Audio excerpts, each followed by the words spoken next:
Ana dari Cisoka, Tangerang. Assalamualaikum warahmatullahi wabarakatuh. Tanggal 9 Agustus lalu, Bapak Ana dipanggil lebih dulu dari kami dalam keadaan koma di rumah sakit.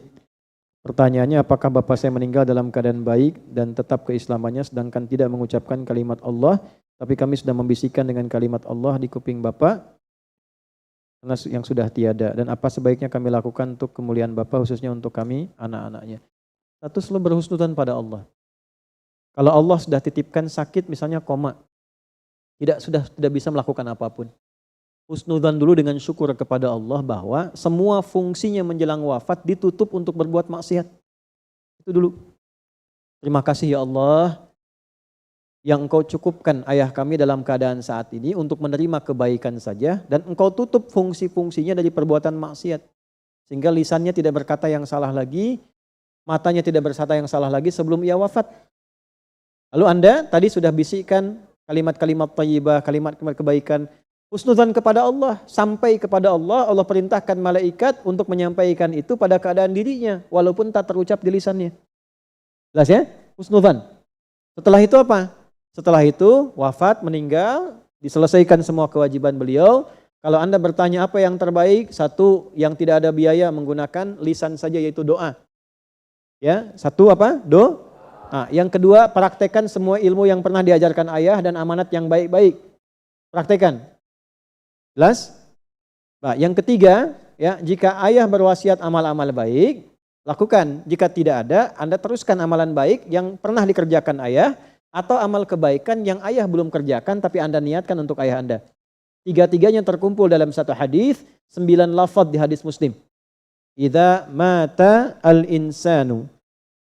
Idza mata al-insanu. Riwayat kedua, idza matal abdu. Kemudian diterjemahkan dalam tafsir hadisnya, idza mata ibnu Adam. Ini yang populer tafsir hadisnya. Redaksinya, idza matal insan, idza matal abdu. Jika manusia yang sibuk itu wafat, meninggal, inqata'a sa'iru amali, maka semua amalnya selesai. Semua pahalanya pun selesai. Illa min thalathatin, kecuali 3 hal saja yang pahalanya masih mengalir. Satu apa? Waladin solihin yada'u. Anak soleh yang mendoakannya. Maka jadilah anak-anak yang soleh, jangan putus doa. Setiap selesai sholat minimal berdoa. 2, sodakotin ya, amal baik yang mengalir pahalanya.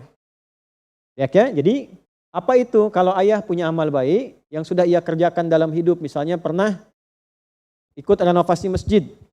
Ya, selama orang sholat di situ beliau dapat pahalanya. Nah, ini yang saya maksudkan. Kalau tidak ada yang ditemukan amal begitu, Anda niatkan. Misalnya beli mushaf, simpan di tempat penghafal Quran, niatkan untuk ayah. Ya, tidak harus Anda kasih foto ayah misalnya di mushafnya. Ya, tidak harus demikian, cukup Anda niatkan, ya kemudian dengan izin Allah, ya harapkan cahayanya, kebaikannya sampai kepada beliau. Jelas sampai sini? Ya, ada yang umrah misalnya, ada yang haji menjadi badal, itu boleh dilakukan. Ada yang ingin puasa diniatkan untuk ayahnya yang wafat, boleh dilakukan. Ya, ada yang untuk kurban diniatkan bagi Allah, karena Allah bagi ayahnya yang wafat, boleh dilakukan. Jelas? Nah, yang terakhir, ilmin yuntafa'u bihi, ilmu yang bermanfaat. Banyak orang menafsirkan kalau ini pernah jadi guru, kan pernah mengajar, tidak juga. Jangan batasi di situ. Seayah-ayahnya ayah. Tuh. Saya akan selalu kangen dengan suara ibu itu. Nah itu. Seayah-ayahnya ayah sudah pasti punya ilmu ayah yang mengajarkan anak ayah itu menjadi baik dalam hidup. Oh, tangkap tuh. Seayah-ayahnya ayah sudah pasti memiliki ilmu ayah untuk mengajarkan anak ayah itu menjadi baik dalam hidup. Ayah pernah minta Anda sholat? Sholat nak? Pernah? Pernah diajarkan jujur? Pernah? Pernah diajarkan baik? Pernah? Pernah diajarkan jangan berkata kasar? Pernah? Ketika Anda praktekkan itu, diniatkan kepada Allah untuk ayah Anda, seketika pahala mengalir untuk ayah. Makanya saya sering katakan gini, kalau bisa anak-anak bapak ibu, anak saya, anak kita, usahakan ngaji pertamanya dari orang tuanya. Minimal Fatihahnya. Ya, ketika meninggal anak itu baca Fatihah, setiap baca dalam sholat itu jadi cahaya di alam kubur untuk ayah andanya. Usahakan. Usahakan pernah di lisan kita itu membimbing anak. Nah, itulah ilmin yuntafa'u bihi. Ingat, makanya kalau sudah dapat Quran, Ya, saya selalu katakan pada anak-anak kami di pesantren juga di sekolah, ya, terutama ayahnya yang sudah meninggal, kalau kangen tuh baca Quran.